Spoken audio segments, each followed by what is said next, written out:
Salutations à tous, Jumbo à tout le monde, Otep à tout le monde. Les amis, je n'ai pas pour habitude de parler d'un autre youtubeur par principe, mais je suis tombé hier sur une vidéo d'un frère, le frère Zach Moekassa, qui m'a bouleversé. Le frère disait dans sa vidéo qu'il avait été empoisonné lors d'un passage en RDC, qui est son pays d'origine, par il ne sait qui. Et le frère ne comprenait pas. Moi non plus. Moi, je me pose la question de savoir comment en 2021, 2020 de l'année occidentale, parce que moi je fais toujours cette précision-là, comment en 2020-2021 on fait encore ce genre de choses? On veut nuire à des gens pour rien. On veut détruire la vie des gens pour rien. On veut supprimer des gens pour rien. On veut tuer des gens pour rien. Aussi, peut-être simplement parce que ces personnes-là, soi-disant, ont réussi. On veut détruire des gens parce que on est jaloux, soi-disant, de leur réussite. On est jaloux de voir ces gens-là sur les réseaux sociaux en train de briller. On est jaloux de voir ces gens-là qui ont peut-être de la richesse. On est jaloux de voir ces gens-là qui sont suivis par des milliers ou des millions de personnes. Enfin, je ne sais pas. Moi, je me pose la question. Simplement. On fait encore ce genre de choses-là? Il y a des personnes qui font encore ce genre de choses-là. Et puis quand on va parler, on va dire, Imhotep, tu exagères, les choses avancent, les choses changent, regarde dans la communauté, ça avance. Ah bon? Ah bon, ça avance? Je discutais avec quelqu'un la fois dernière, il n'y a même pas quelques jours, et la personne me disait, Imhotep, je comprends ce que tu dis, mais je ne suis pas d'accord. En fait, moi, ma position, c'était de dire à cette personne-là, en fait, moi, je disais que les Noirs, partout où ils sont, à tous les niveaux de leur vie, dans toutes les situations de leur vie, ils doivent vivre comme s'ils étaient en guerre. Ils doivent donc mener des combats. Ils doivent axer leur choix par rapport à la situation dans laquelle ils sont. On m'a dit non, Imhotep, tu exagères. Les Noirs doivent pouvoir vivre comme ils veulent. Les Noirs doivent pouvoir manger ce qu'ils veulent. Les Noirs doivent pouvoir aimer qui ils veulent. Les Noirs doivent pouvoir s'habiller comme ils veulent. Les Noirs doivent pouvoir croire à ce qu'ils veulent, en ce qu'ils veulent. Les Noirs doivent pouvoir suivre qui ils veulent. Les Noirs doivent pouvoir voyager où ils veulent. Et là, au fond de moi, je sentais de la tristesse. Et en même temps, je pensais à nos anciens. Je pensais à Marcus Garvey, à Malcolm X, à Patrice Lumumba, à Kwame Nkrumah, à Sylvanus Olympio, à Steve Biko, à Modibo Keïta, à Sylvanus Olympio, à Lumumba, à etc., etc. Je pensais à toutes ces personnes-là, à Umuyobe, à Ernest Wangé. Je pensais à toutes ces personnes-là et je me suis dit, qu'est-ce qui n'a pas marché? Qu'est-ce qu'on a raté? Qu'est-ce qu'on a oublié? Où est-ce que ça a péché? Qu'est-ce qui s'est passé entre-temps? Parce que moi, je me suis dit, à entendre ce que j'ai entendu là, à voir la façon dont les Africains se comportent, les Noirs partout dans le monde se comportent, le message de ces parents-là, de ces grands frères-là, de ces anciens-là, peut-être qu'il n'a pas été entendu. Peut-être que leur sacrifice était vain au final. Peut-être qu'ils sont morts pour rien. Ils sont morts pour des gens peut-être qui ne le méritent pas. Ils sont morts pour des gens qui ne veulent pas les suivre, qui ne veulent pas les écouter. Ils sont morts pour des gens qui s'en foutent de tout. Je ne sais pas, peut-être. Et donc moi, je me suis posé la question de savoir qu'est-ce qui n'a pas marché en fait. Est-ce que le message a été entendu? Pour ceux qui ont entendu le message, est-ce qu'ils ont compris? Pour ceux qui ont compris, est-ce qu'ils ont bien compris? Parce que quand tu regardes le comportement des gens, personnellement, je ne vois pas de changement. J'entends les gens me dire, Imhotep, ça change, ça avance. Moi, je ne le vois pas, ce changement-là. Quand vous regardez sur les 10 dernières années, même les 5 dernières années, le nombre d'églises en Afrique qui s'est multiplié. Selon les statistiques, en moyenne en Afrique, c'est 50 églises. Donc, en fait, le chiffre, à l'époque, a été multiplié par 50. Il y a des endroits en Afrique où même c'est même par 100. Quand vous prenez des endroits comme la Côte d'Ivoire, vous prenez des endroits comme le Nigeria, vous prenez des endroits comme le Congo, donc la RDC, vous prenez des zones comme l'Afrique de l'Est, regardez le nombre d'églises. C'est au moins une église qui naît chaque semaine, pour ne pas dire chaque jour dans certains endroits. Au moins une église qui naît chaque semaine, dans tous les quartiers, dans tous les endroits de rue, les coins de rue, une église. Donc, de quel changement on parle? Quand on voit également des jeunes noirs mourir encore dans la Méditerranée en 2021, de leur année, de quel changement on parle? Hier, il y a des jeunes qui sont morts dans la Méditerranée. Regardez les informations. De quel changement on parle? Ça avance comment? Dans quel sens?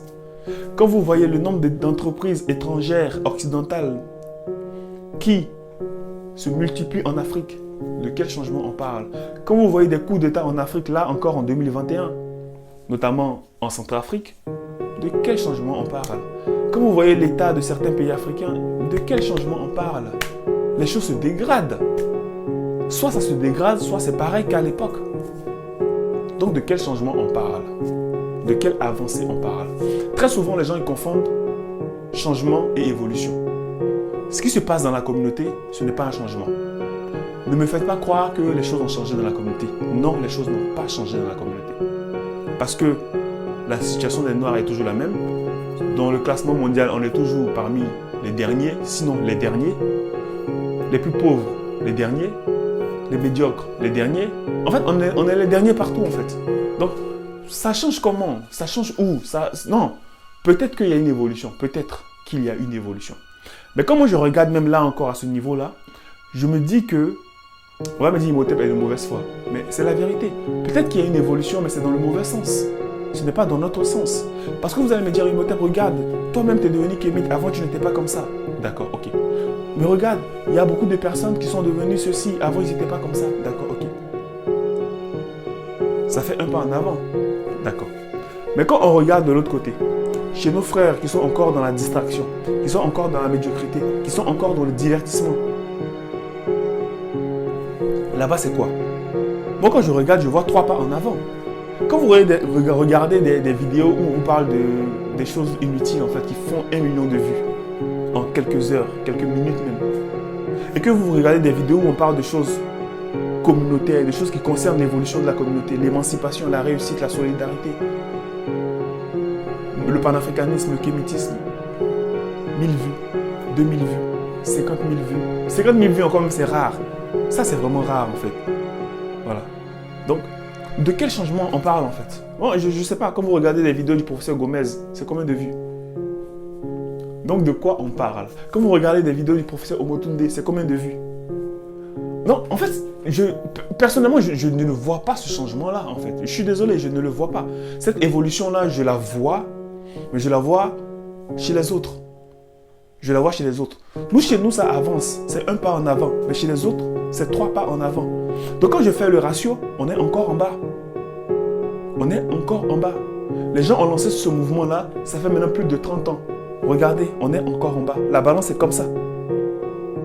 Et ça se creuse parce que ceux qui sont encore dans la distraction, dans la médiocrité, dans autre chose, ils continuent de progresser.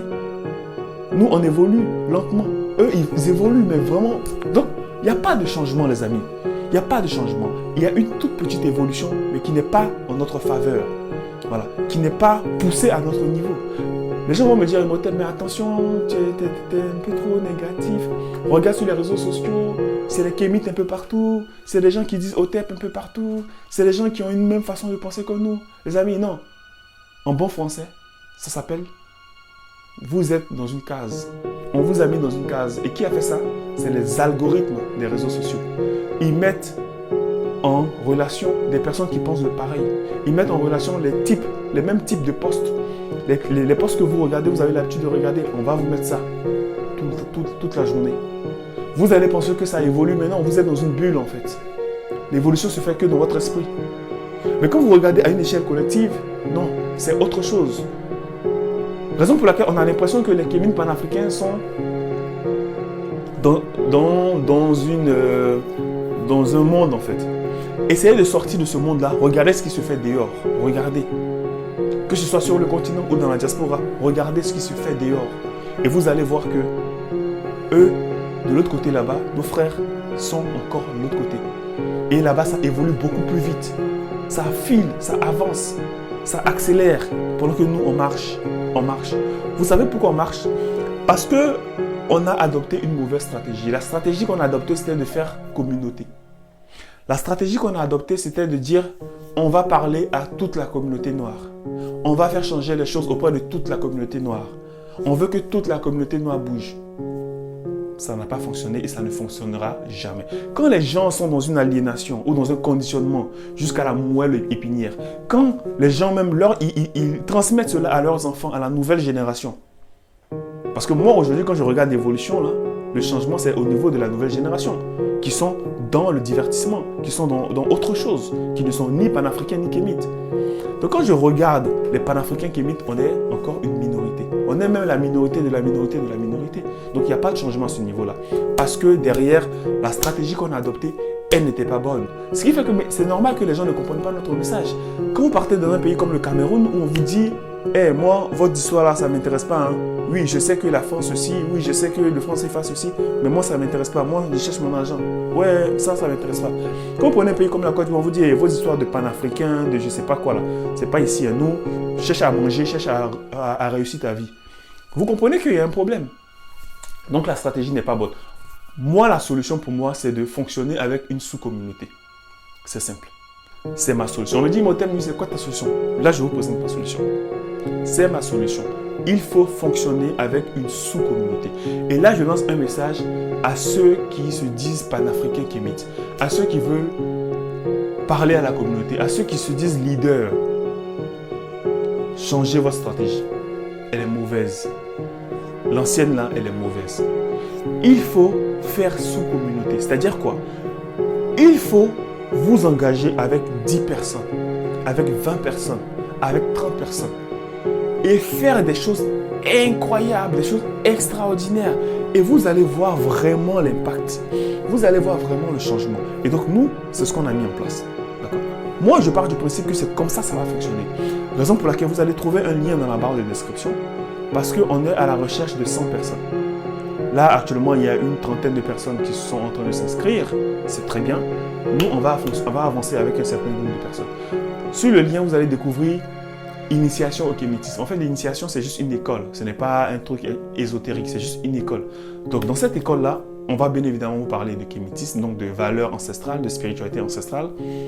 On va également vous parler d'investissement, de business, d'entrepreneuriat, d'investissement sur le continent et également dans la diaspora, comment augmenter ses revenus, comment faire de vous, donc sous-communauté, qui en réalité sera pour nous la meilleure communauté noire, faire de vous des gens qui vont briller à une échelle nationale, une échelle internationale. Quand on va vous voir, on va voir l'image qu'était la communauté noire. On va voir la brillance, on va voir l'éclat. On va voir le bonheur, on va voir la réussite, on va voir la solidarité, on va voir des gens engagés. C'est comme ça. Moi, je pars du principe que c'est comme ça qu'on peut fonctionner et c'est comme ça qu'on pourra réussir.